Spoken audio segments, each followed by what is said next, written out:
No introductions, let's jump right into it.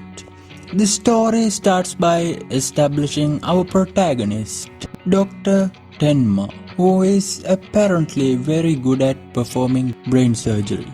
After saving the life of a famous opera singer, Dr. Tenma decides to go home. On his way out of the hospital, he sees a crying woman with a child. Dr. Tenma walks away feeling guilty.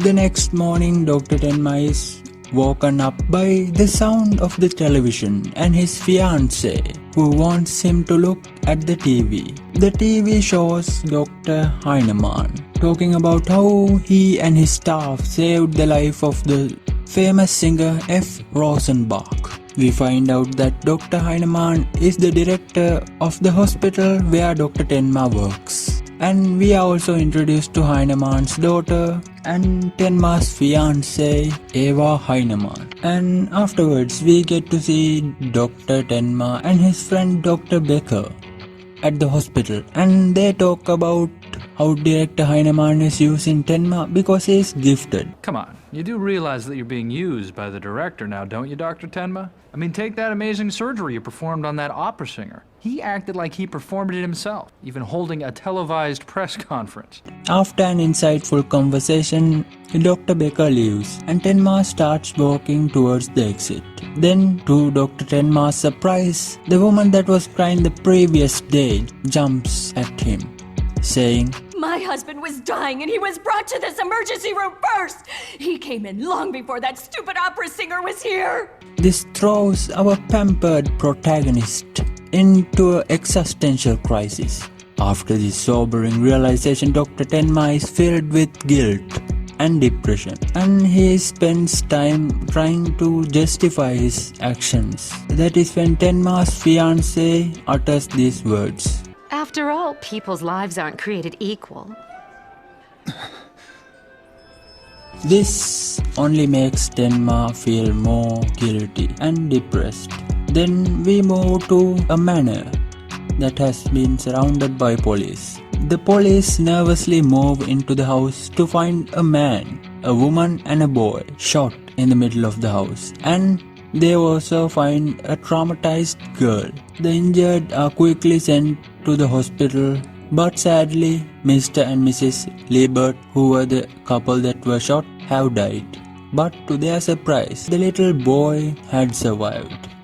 And so the little boy, who was in critical condition, is brought for emergency surgery. After hearing about this, Dr. Tenma rushes to the hospital and gets ready to perform surgery. Then all of a sudden, Dr. Tenma is called to operate on the mayor, who is also in need of immediate medical attention.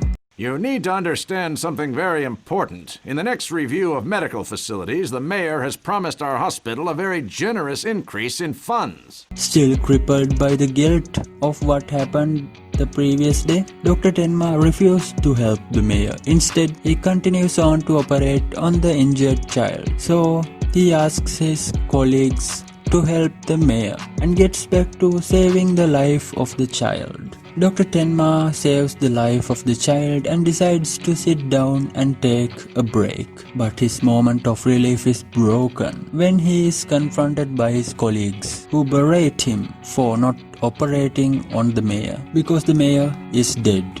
Although the reputation of the hospital isn't affected in a serious way, Director Heinemann demotes Tenma and tells him that he will make sure that Tenma will not progress forward in his career. But you'd better give up any dreams of furthering your status. It's not possible for irresponsible people such as yourself.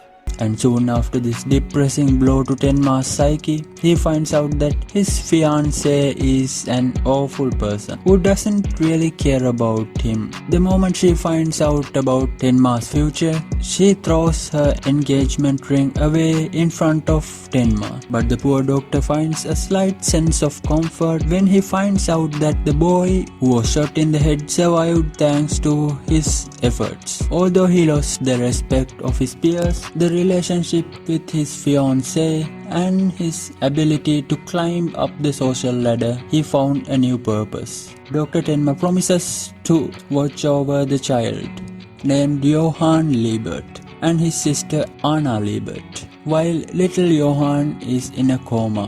And during this visit, the depressed Dr. Tenma curses the corrupt director and his corrupt peers in front of the unconscious little boy. He says he's a doctor, but he's just a greedy bastard!